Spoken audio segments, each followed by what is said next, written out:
बातम्या सविस्तर पाहूया। जगातलं सॉफ्टवेअर केंद्र म्हणून भारताची प्रतिमा आहे, मात्र ती आभासी आहे का असा प्रश्न निर्माण झालेला आहे। कारण जगातील महत्त्वाच्या सॉफ्टवेअर कंपन्यांपैकी एक असलेल्या या भारतीय कंपनीवर चक्क कर्मचाऱ्यांची कपात करण्याची वेळ आलेली आहे। आता तुम्ही म्हणाल की या कंपनीकडे कर्मचाऱ्यांना द्यायला पगार नाहीये का? तर तसं नाहीये। काय नेमकं कारण आहे मोठ्या कर्मचारी कपातीचं? TCS वर अशी नेमकी कोणती वेळ ओढवली आहे की तिला जवळपास 12,000 कर्मचाऱ्यांची कपात करावी लागणार आहे? पाहूया एक सविस्तर रिपोर्ट।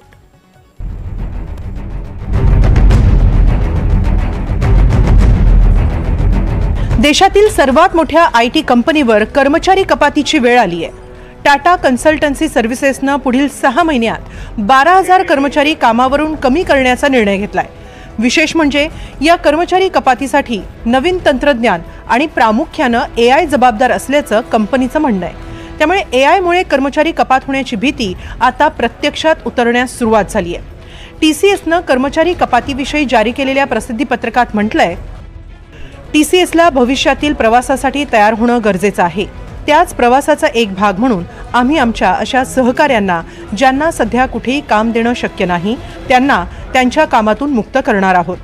या निर्णयामुळे कंपनीच्या जगभरातील एकूण कर्मचारी वर्गापैकी 2% कर्मचाऱ्यांना फटका बसणार आहे।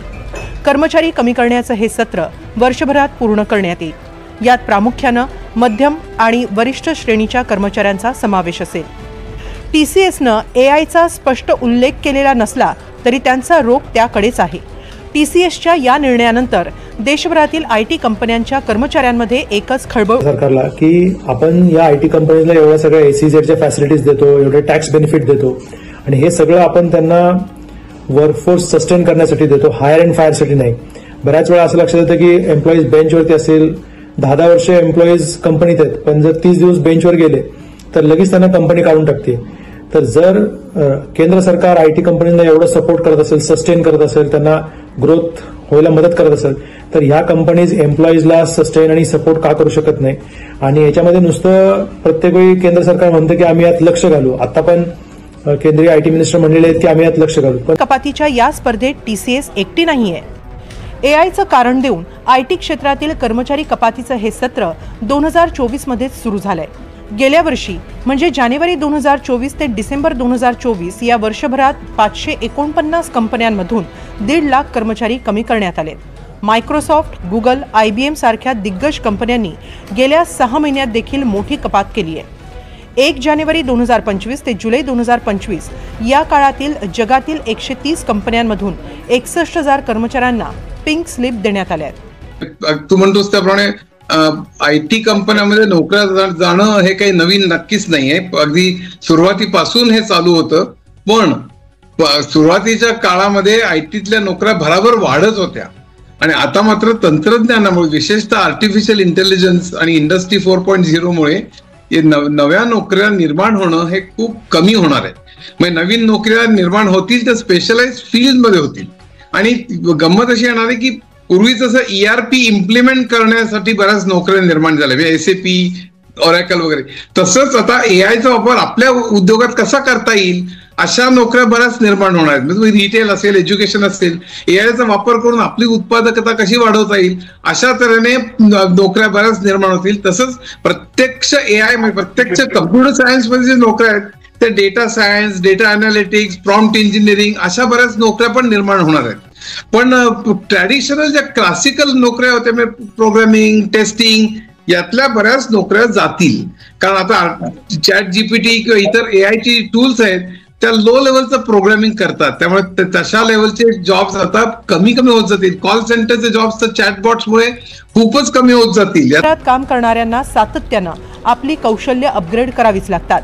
त्यामुळे AIचा मोठ्या प्रमाणात वापर सुरू झाल्याचा अंदाज आल्यावर भारतातील IT क्षेत्रानंही त्याच्याशी जुळवून घेण्यासाठी काम सुरू केलं।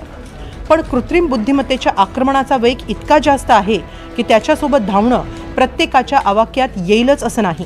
त्यामुळेच वेळोवेळी अनेक जण प्रवाहाबाहेर फेकले जात आहेत। मध्यमवयीन असं नाही, कोणाला मुख्य म्हणजे काय आता सांगितलं त्याप्रमाणे की क्लासिकल नुसतं प्रोग्रामिंग करा अशा तऱ्हेने करण्यापेक्षा आता आर्टिफिशियल इंटेलिजन्सचा फायदा आपल्या उद्योगात कसा करता येईल. मग तुम्ही एंटरटेनमेंट इंडस्ट्रीज असाल तर आर्टिफिशियल इंटेलिजन्सचा फायदा तुमच्या व्हिज्युअलायझेशन मध्ये कसा होईल, तुमच्या आणखीन सीन्स मध्ये कसा होईल, तुमच्या म्युझिक मध्ये कसा होईल, तुमच्या हे स्क्रिप्ट रायटिंग मध्ये कसा होईल.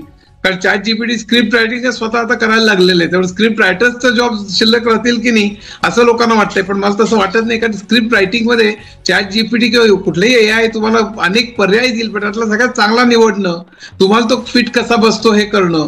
आणि प्रॉम्प्ट इंजिनिअरिंग तुम्ही चांगल्या तऱ्हेने प्रॉम्प्ट दिली तर तुम्हाला चांगल्या तऱ्हेने उत्तर मिळतील. हे या सगळ्याला आता वाव खूप असेल. पण पहिल्यांदा ताबडतोब नोकऱ्या जातील असं नाही, पण तुमच्या उद्योगामध्ये AIचा वापर कसा करायचा. जसं ERP इम्प्लिमेंटेशन मध्ये बऱ्याच नोकऱ्या निर्माण झाल्या, तसं AIचा वापर माझ्या उद्योगात कसा करता येईल. म्हणजे ज्यांना AI माहिती आहे त्या लोकांच्या नोकऱ्या कमी जातील. भारत हे जगातील सॉफ्टवेअर तंत्रज्ञानाचं केंद्र आहे. आर्टिफिशियल इंटेलिजन्स हे IT कंपन्यांच्या अस्तित्वासाठी कळीचं तंत्रज्ञान बनलंय. भविष्यात AIचा वापर कसा होईल, कुठे होईल, किती होईल याचा आत्ताच अंदाज बांधता येणं कठीण आहे. भारतीय IT कंपन्यांमध्ये त्या दृष्टीनं पावलं टाकायला सुरुवात झाली आहे. पण ही पावलं टाकत असताना क्षेत्रानं भारताला दिलेलं स्थान टिकवण्यासाठी या क्षेत्रात काम करणाऱ्यांना झपाट्यानं स्वतःची कौशल्य अपग्रेड करणं आता काळाची गरज बनली आहे. Subscribe now and press the bell icon. Never miss an update.